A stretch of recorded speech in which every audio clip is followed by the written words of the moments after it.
We praise holy, holy.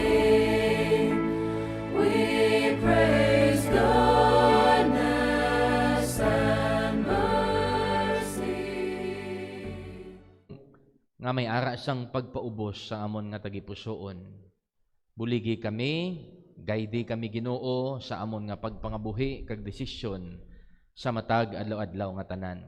Subong nga adlaw gapangayo kami sang kaalam paginsindi sa imong nga pulong nga ikaw gid Ginoo magabulig sa amon nga mahangpan namon ang imong nga mensahe agud to maaplikar namon sa amon nga kabuhi kag para Ginoo sa amon nga pamilya kag sa amon man Ginoo nga pungsod.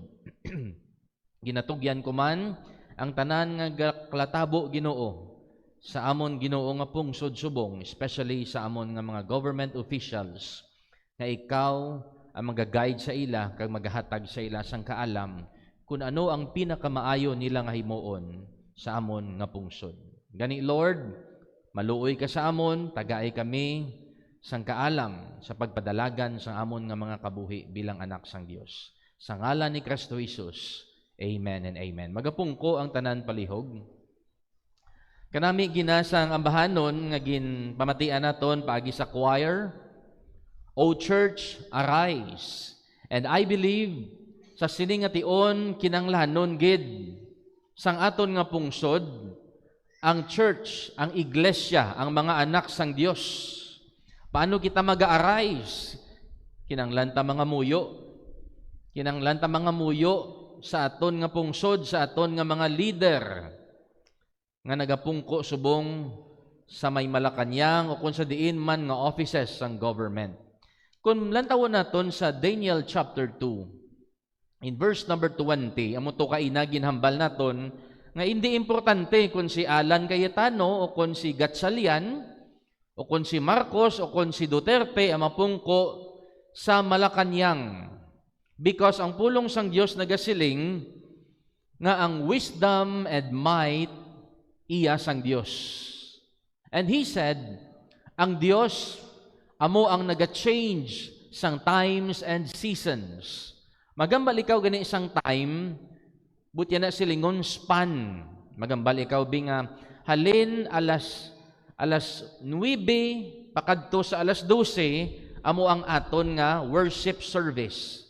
Time ina ang ginaistoryahan. When you say seasons, ambot silingon sina ang pagpasunod. Winter after winter, masunod ang spring, masunod ang summer, masunod ang fall or autumn. So, seasons, but silingon ang sequence, ang pagpasunod.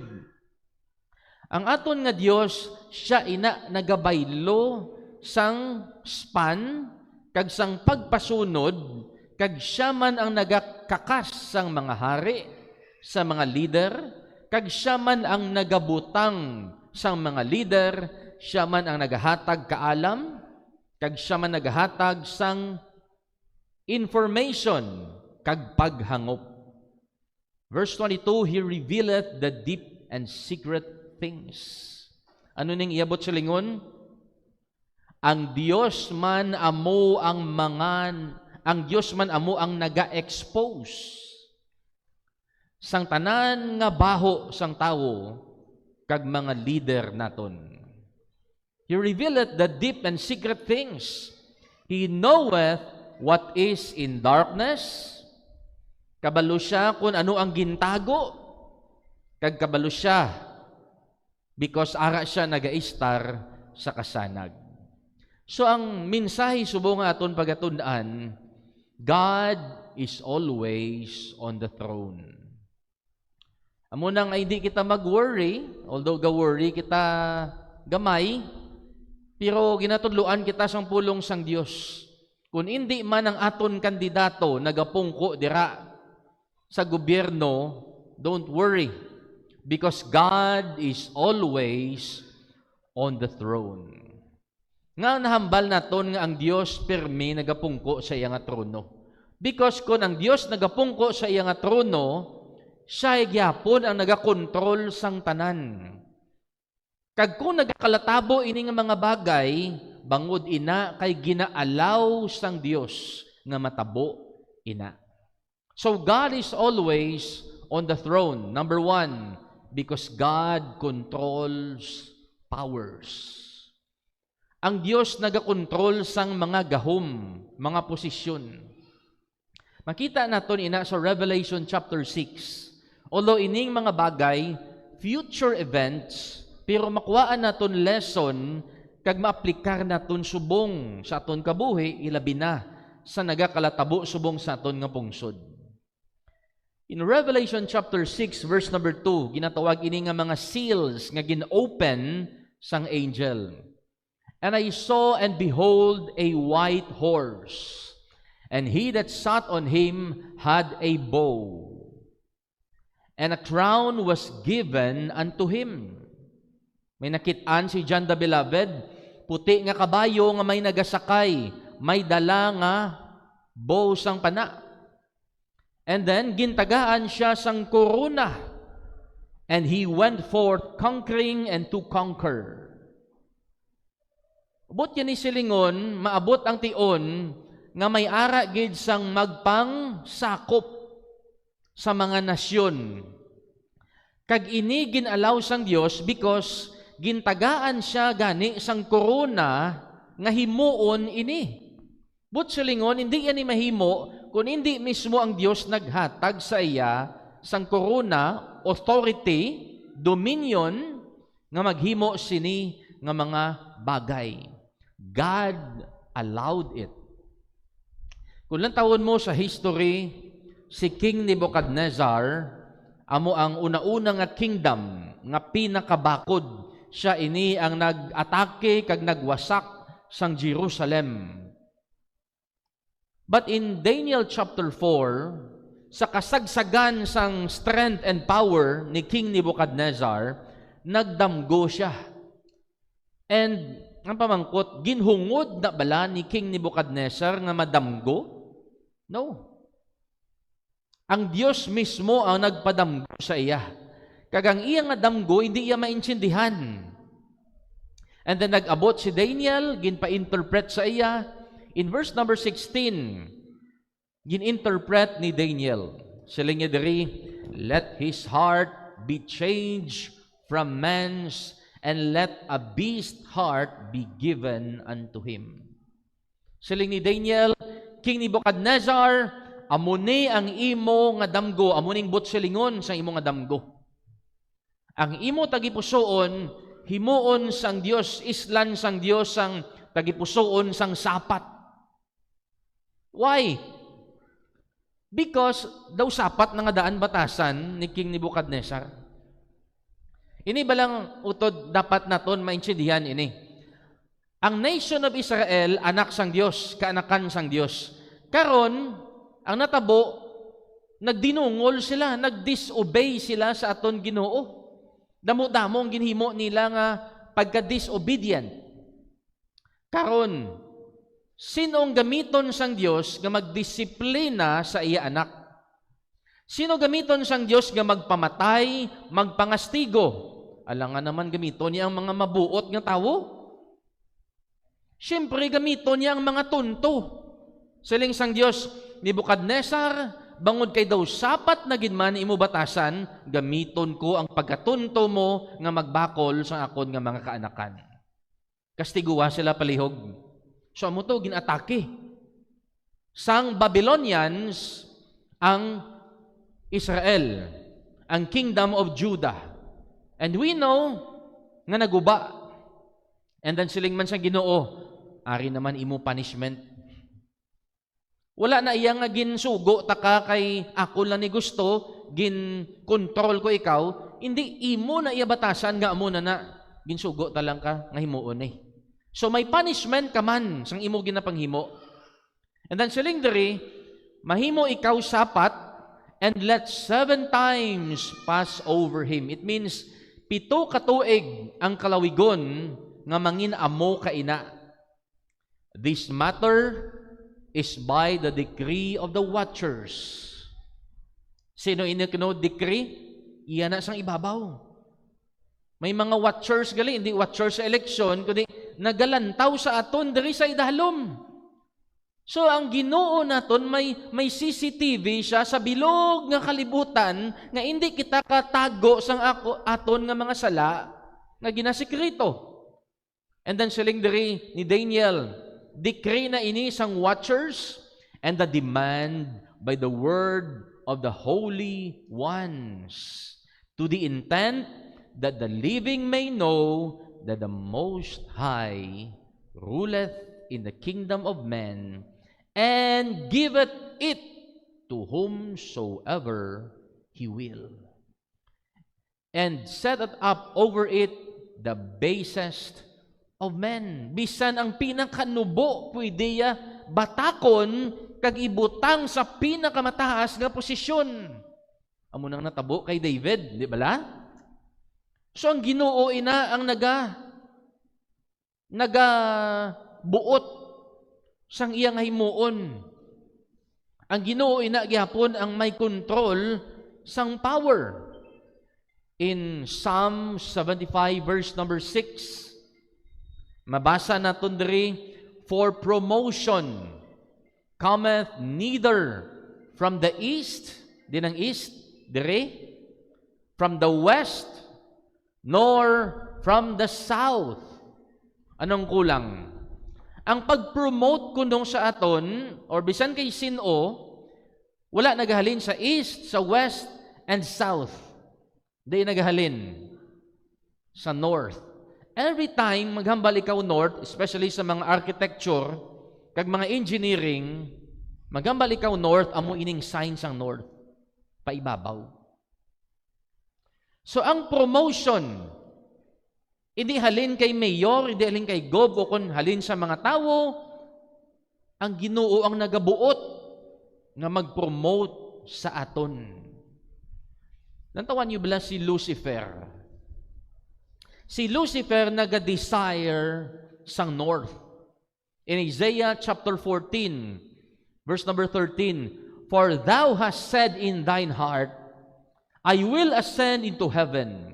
I will exalt my throne above the stars of God. I will sit also upon the mount of the congregation in the sides of the north. Ginahandom ni Lucifer ang trono sang Dios digto sa north. Why? Because kabalo siya nga digto ina nagahalin ang tanan nga gahom sa ibabaw. That is why gusto niya nga magpungko man sa sina nga trono. And then he said, I will be like the Most High.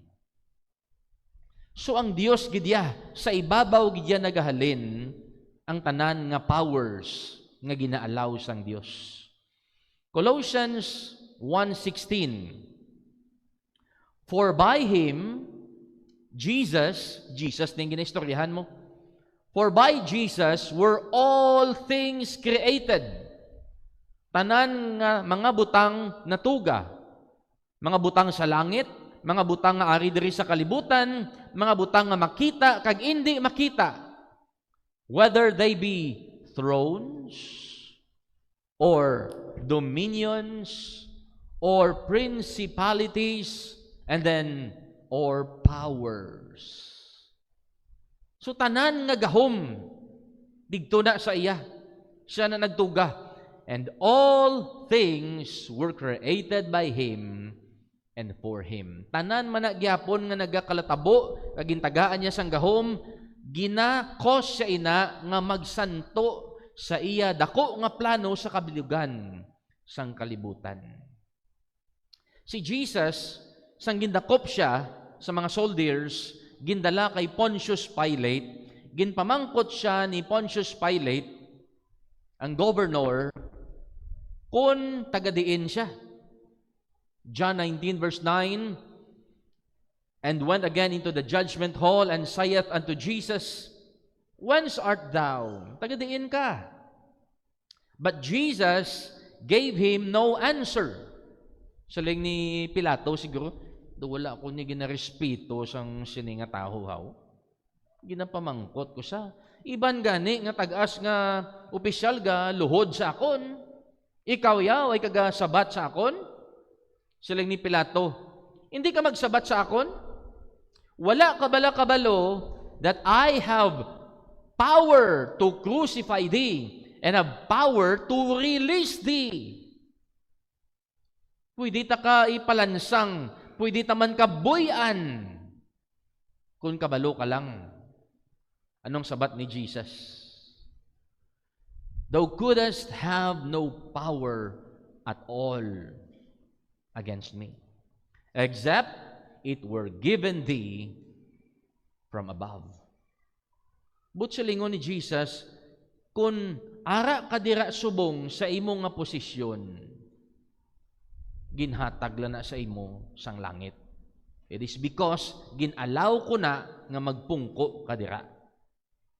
So ang tanan, kontrolado sang Dios. Ilabi na ang tanan nga power.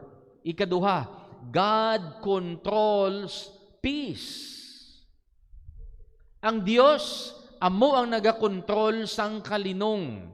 Revelation chapter 6 verse 4, and there went out another horse. Kag iban sa inyo paborito nyo ni. Red horse. And power was given to him. Ang gahom ginhatag sa iya, that sat thereon to take peace from the earth. But silingon gamuhon niya. And that they should kill one another, and there was given unto him a great sword. So but silingon, ginalaw naman sang Dios ang ining red horse nga magkuha sang kalinong. Kag tuod gid man kung mag-inom ka, gadula ang kalinong sa balay. Amen? Tsakto no, way gid gasala ang Bible. Antawa bala si Jonah. Ginsugo sa sang Dios nga makadto sa Nineveh, pero nag-disobey siya. Nagkadto to saya sa may Tarsis. Wala iginpati ang Dios. And then nagbakal sang ticket, nagsakay siya sa barko, and then nagtulog digto siya sa barko.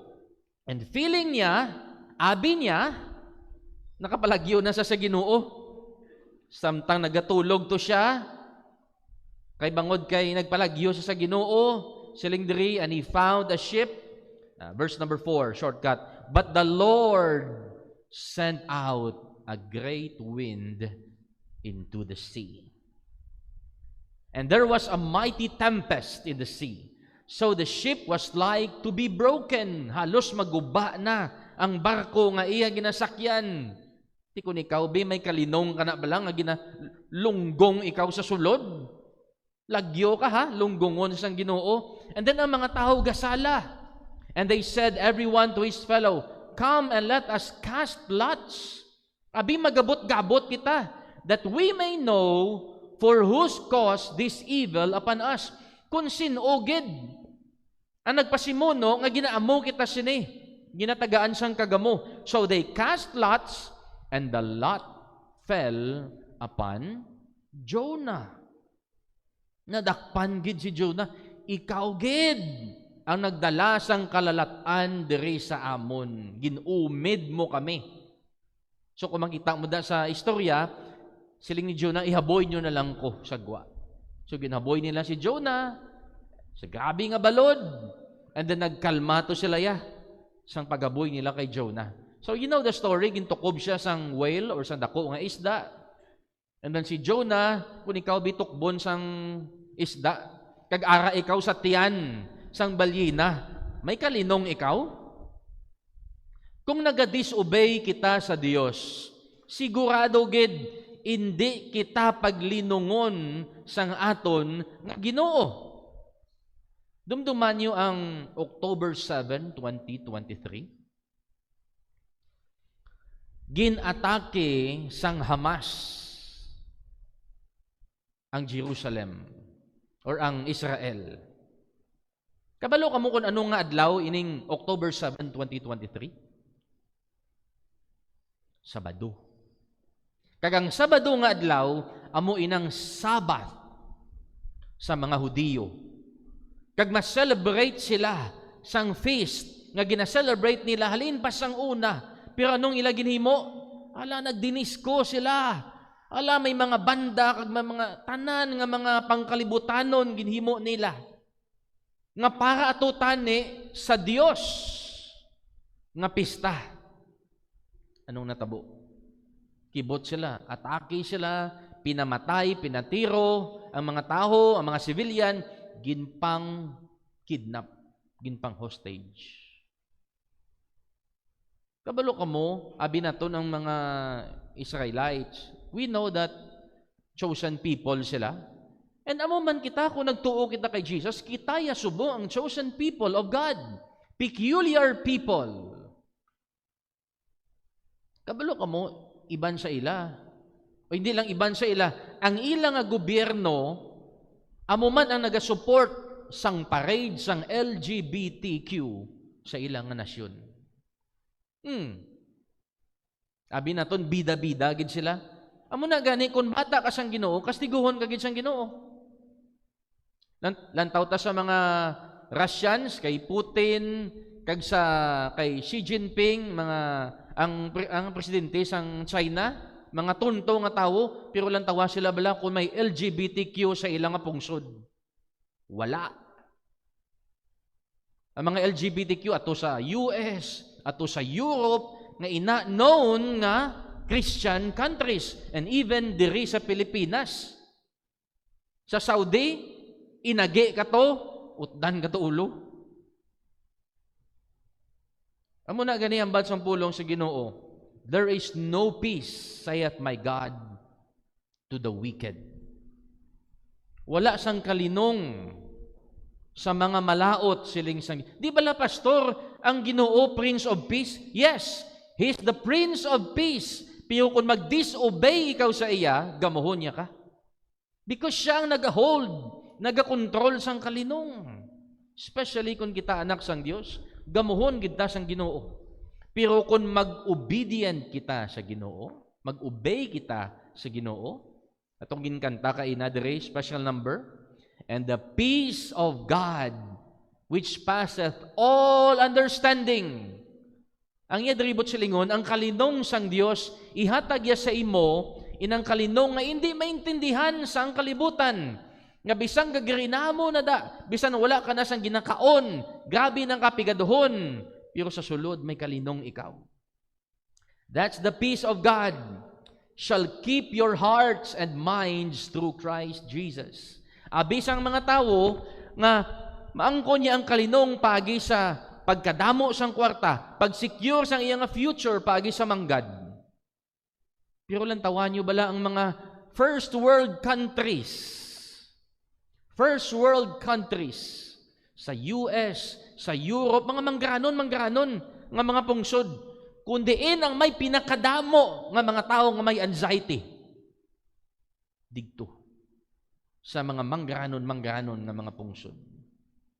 Because hindi mo mabakal ang peace of God. Ang peace of God, amo ni siya ang magagwardya sang aton tagipusoon kag pangunahuna nga hindi mangin buang-buang kag magsala-sala. The peace of God. Because He is the Prince of Peace. In Matthew 10:34, siling ni Jesus, think not that I am come to send peace on earth. Hindi ka mo maminsar nga nagkari ako para magpadala sang kalinong sa kalibutan. I came not to send peace, but a sword. Ano man, duga kontradik ang ginambal ni Jesus, aw? Ang silingon sa Ginoo, kung magdinungol ka mo, especially nga mga anak sang Dios, kung ginagamota aton kabuhi, gamuhon ko kamo.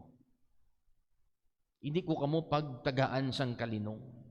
Pero kung mangin obedient kamo sa akon, magsunod kamo sang ginahambal ko. Ano ang balya? In John 14:27, peace I leave with you. My peace I give unto you. Kag ini nga peace, hindi ini halin sa kalibutan, hindi ini maintindihan sa kalibutan, amo ining peace nga ihatag ko sa inyo, and let not your heart be troubled, neither let it be afraid. Hindi kita magkadlok. Ikatatlo, God is always on the throne because God controls prosperity. Ang Ginoo man na nagakontrol sang pag-uswag. Damo sa naga-worry, grabe, ginkawat sa aton, trilyon, nagkadtuto sa mga politiko, ang mga malita, nga lagko. Kaluluoy lang ta. Don't worry. Dugay na ta ginakawatan, wala pa kamo masanay. Nga, nad na ta sa korupsyon, halin sa gamay naton. Di bala, bisan sa gamay nga bata, bisan sa bata ko ginambala, abi, say, kadto kay Papa, kisbi, may ihatag ko sa imo. Baka ibiri na. Korupsyon. Pero ang Diyos naton, gakontrol sang pag-uswag naton. Revelation chapter 6, verse number 5, and when he had opened the third seal, I heard the third beast say, come and see. And I beheld, and lo, a black horse. And he that sat on him had a pair of balances in his hand. Ang iya ginakaptan, kiluhan. Anong iniabot sa lingon? And he heard a voice in the midst of the four beasts say, a measure of wheat for a penny, and 3 measure of barley for a penny. But sa lingon sini, mahal-mahal ang balaklon. Compare mo sa sweldo sang tao.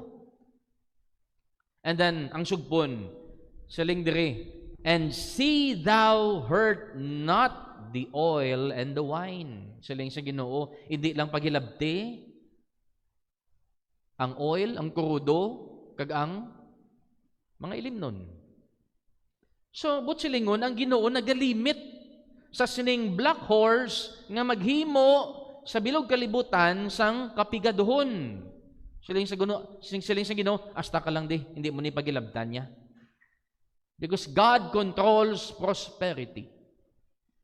Remember Joseph, sang gintrayduran siya, sang iyang mga kauturan, ginhaboy sa bubon, kaginbaligya sa may Ishmaelites, ginbayaan, ginsugid sa ilang tatay, ang imo paborito nga bata na patay na. Ginkaon sa mga mamagis nga sapat. And then, si Joseph, bisan amuto iya sitwasyon, nang enslave siya sa Egypt, anong natabo sa iya?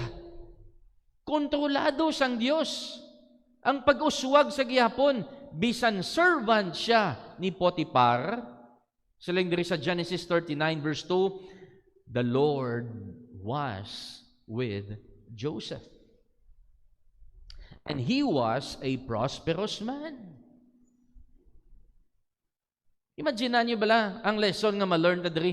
Pwede gali bisan empleyado ka lang o kung gamay lang imo negosyo, basta upod mo ang Ginoo, ara ka sa insakto, mangin prosperous ka nga tao.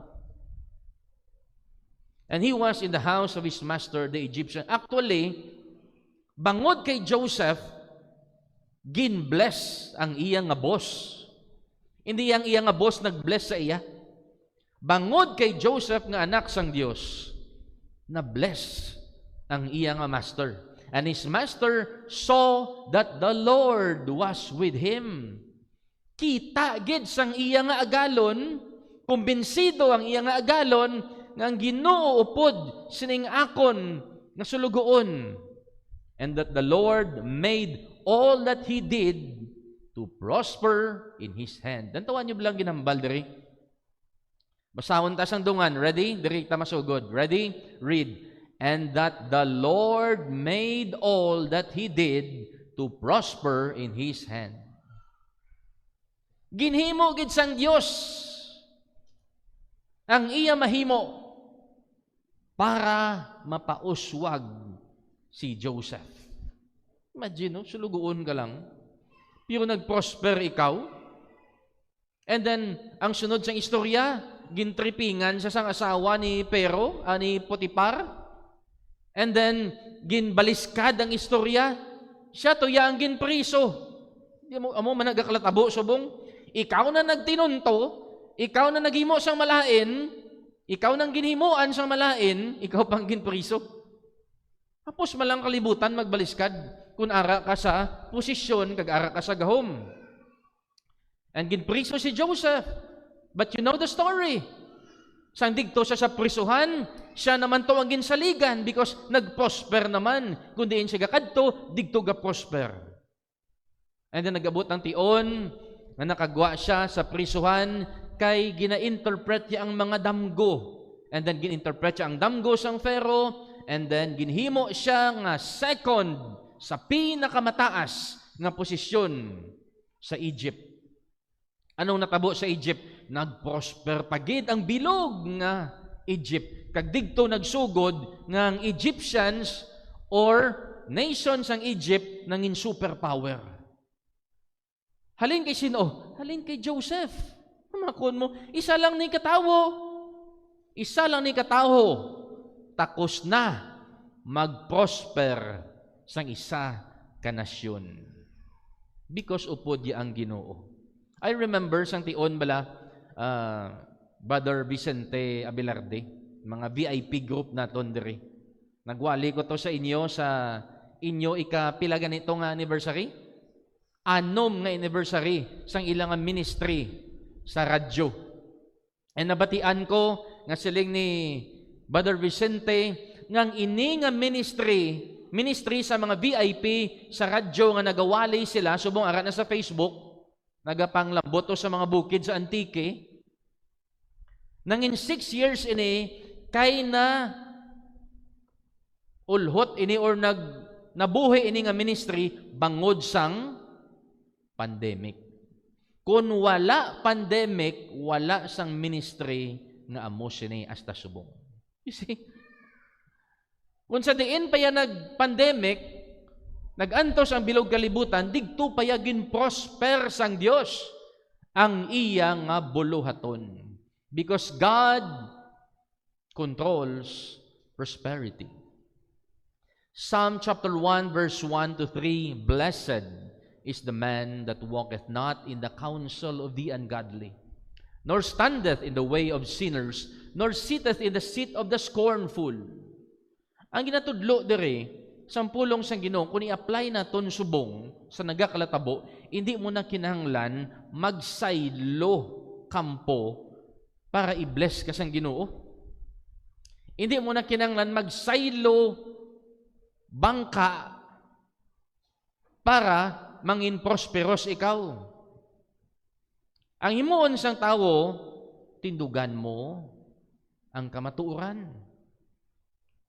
Hindi ka mangin prosperous bangod kay gapadikit ikaw kay mayor o kung kay sino nga politiko, hindi mo na makwa.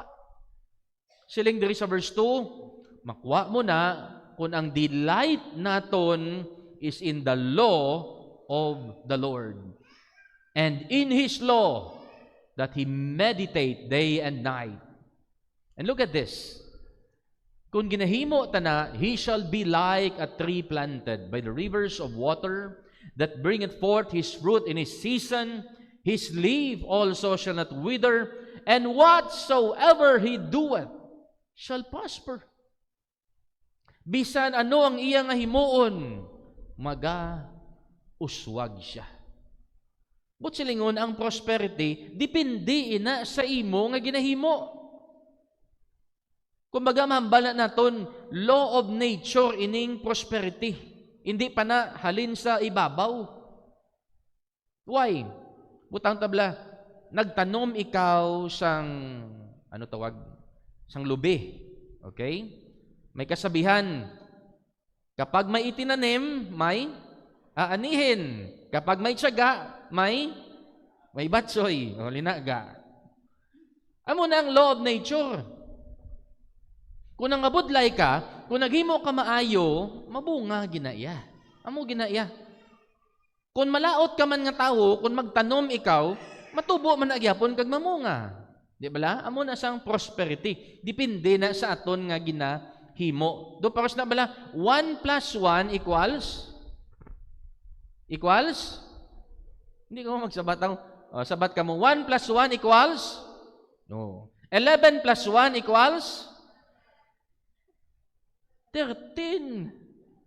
Ay, nalipat ka mo?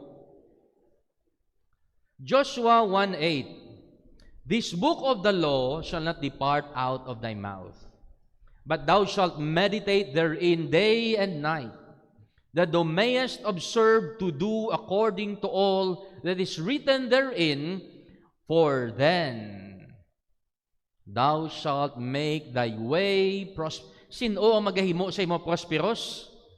Ikaw shalt make thy way prosperous. Sa mga ginahimo naton, dira kita naga-prosper. Lain man na iya ang good success. Iya na iya sang Dios. Ginahatag sa aton. Then thou shalt have good success. Nga may prosperity. Because may problema. Di ba la? Paano ikaw mag-prosper kung wala ka naghimudos? Kung pigado ka, pigado ka subong, kag wala ka nag-eskwela or wala ka nagtrabaho sang grabe nga pagtrabaho, paano ka mag-uswag? But silingon ang prosperity, nagtinguha ka, nangabudlay ka. Mangkon mo ang prosperity. And then ang Ginoo makita iya ka, nga ginahimo mo na, kag tadlong ikaw sa iya, then you have good success. 2 Corinthians 9 verse 8. And God is able to make all grace abound toward you. Gusto sang tao, malita gid bi mo. Cash gid bi para masigurado iya nga future. Pero siling sang pulong sa Ginoo, ang Dios makasarang nga maghimo sa tanan nga grasya nga magsulubra sa imo. Ang grasya sang Dios sobra pa sa malita. Sobra pa sa trilyon nga kwarta sang Pilipinas. That ye always having all sufficiency in all things may abound to every good work. Yes, may eroplano ka, may helikopter ka, may pila ka gatos nga malita nga puno sang kwarta. Pero hindi ka naman ka guwa sa imo balay kay ginabantayan ka sa mga tao. Hindi ka man ka open sang imo nga account o kon Messenger o kon Facebook o kon Instagram kay ginabanatan ka sang pumuluyo. Hindi ka naman katulog kon gabi kon magpahuway ka. Kay wala ka kalinong. Paano mo na baklon? Pero kung may grasya ikaw sang Dios nga lumapaw sa imo, wala ka gamasakit. Kung gamasakit ka man, ginahimunaan man sang Dios ang inugbayad mo sa ospital. Kung may balaklon ka nga bulong, ara man ang grasya sang Dios nga nagahimuno nga mabakal mo imo bulong. Because mas dako ang grasya sang Dios sang sa kwarta sang tao. Amo na gani siling ni Jesus sa may Matthew 6:33, unahon tapangita ang ginharian sang Dios, kag ang iya pagkamatarong. Anong sugpon? Kay ang tanan ining mga butang idugang niya sa aton. God controls prosperity. And number four, 4 points kita subong. God controls pandemonium. Letter P, ini abitanan. Anong pandemonium? It means confusion, chaos. Grabe ba lang agamo? Kay nato ya, may pag-conquer, may pagsakop, may mga nagakalapatay, may mga kapigaduhon. Subong ya, tingob-tingob. Verse number 8, and I look and behold a pale horse. So, kay na red horse, subong pale pilsen naman. And his name that sat on him was Death, and hell followed with him. And power was given unto him, gintagaan lang ni sa gahom, over the fourth part of the earth, to kill with sword, and with hunger, with death, and with the beasts of the earth. So hindi mo maintindihan kung diin mahalin sa gutom, sa pagsakop, sa masakit, o kung sa mga sapat. Samo-samo. So may confusion. Ang Ginoo nagakontrol sang confusion, sang chaos. One time si Satanas nagkadto, nagistorya sa Dios in Job chapter 1. Siling ni Satanas sa Dios, si Job bala nagakadlok sa imo sa wala sing rason? Abi mo faithful si Job? Abi mo okay siya sa imo nga wala sing rason? Nangin amo lang na sa bangod kay ginabless mo siya. Pero siling ni Satanas, itry bala kuhaa ang mga blessing sa iya. Faithful lang na si Job kay ginagwardyahan mo siya. Ginakudalan mo siya nga hindi siya matandog. And then siling ni Satanas, put forth thine hand now and touch all that he hath, and he will curse thee to thy face. Siling ni Satanas, kuhaabala iya nga mga kanding, kuhaabala iya nga mga karniro, kuhaabala iya mga camel, kuhaabala iya nga manggad, kuhaabala iya nga motor, kuhaabala iya nga salakyan, kuhaabala iya nga negosyo. Kailan tawon ta kung magsimba pa siya sa imo? Lan tawon ta kung ma-offering pa na siya sa imo? Lan tawon ta kung magtutom pa na siya kag masapwan sa simbahan? Siling sang Dios, all that he hath is in thy power. So point number 1 ato na. Ginhatagan sang Dios si Satanas sang power because ginalaw ya. Only upon himself put not forth thine hand. So we see, nga siling sang Dios, himuon mo ni, pero hindi mo ni paghilabtan. Hindi mo paghilabtan ang iyang kabuhi kay akon ina. Sige, ginaalaw ko ikaw nga kwaon ang iyang mga pagkabutang. So anong natabo kay Job? Napatay iya bata, nadula iya negosyo, nadula iya manggad, bisan ang iyang health nadula. Because kontrolado sang Dios ang tanan nga bagay. Colossians 1:17, and He is before all things. When you say, ang Dios before all things, do amo ning iya ilustrasyon. Kung ang bilog nga universe, do amo ini kadako sang palpit. For example, ako ang Dios nga nagatulok sining universe. Ang bilog nga universe, amo lang ni kadako. Pero ako ya, sobra pa sa universe. Amo na bot silingon sang He is before all things. Kung ari kita dere, kag nagalakat kita pa kadto dere, wala pa kita kalambot dere, kita na sang Dios kung ano dere. Kita sang Dios ang past, ang present, ang future. Kag kontrolado ya ang tanan-tanan, kag kita iyang tanan-tanan. That's the meaning of He is before all things. And by Him, all things consist.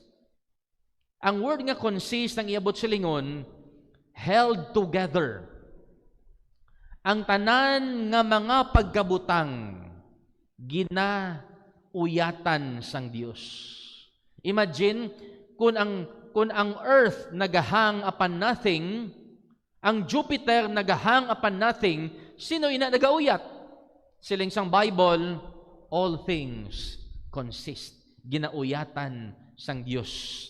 Isa lang ka segundo nga mapiyungan ang Dios. Tunaw na kita tanan-tanan diri sa kalibutan. All things held together by God. That is why siling ni Jesus sa may John 10:10, the thief cometh not but for to steal, to kill and to destroy. I am come that they might have life, and that they might have it more abundantly. Ang tanan, ginakontrol sang Dios because God is always on the throne. Number 1, God controls powers. So don't worry kung sino ara sa Malacañang gapungko, ang Ginoo nagapungko sa iyang trono. Number 2, God controls peace. Kung hindi na pag-i-allow sang Diyos, hindi na matabo. And number 3, God controls prosperity. Kung gusto sang Diyos, i-bless kita, ipauswagon kita sa pinakapigado nga tinion sa aton nga pungsod. He can do it. Because God controls prosperity. And God controls pandemonium. It matters less who sits on an earthly throne, for ultimate power belongs to the Lord alone. For leaders will rise and empires will fall, but the King of Kings remains over all. So lean on His promises, find peace in His rest, and serve Him with love as you gave Him your best. Mga muyo kita sa Ginoo. Langit no namon nga Amay, nagapasalamat kami sang kasanag sang imo nga pulong. Nga takos ini Ginoo nga mag-guide sang desisyon namon sa amon nga kabuhi sa matag adlaw-adlaw nga tanan. Gani o Ginoo, buligan mo, kag tagaan mo kaalam ang tagsa-tagsa nimo ka mga kaanakan nga nagatulok kag nagalaom sa imo. Tagaan mo sila Ginoo sa proteksyon sa matag adlaw-adlaw nga tanan. Tagaan mo man sila sang kalinong, kag I pray that you will bless us and you will prosper and give us good success sa amon nga pangabuhi diri sa kalibutan. Kag tagaan mo kami Ginoo sang maayo nga tagipusoon and focus so that we can serve you more sa sining sitwasyon na puno sang kagamo.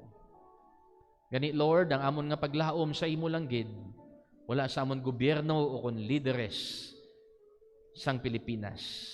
Gani Lord, salamat gid sang imo nga pulong nga nag-comfort sa amon sining adlaw. We bring back the honor and glory to you. In Jesus' name we pray. Amen and amen. We praise holy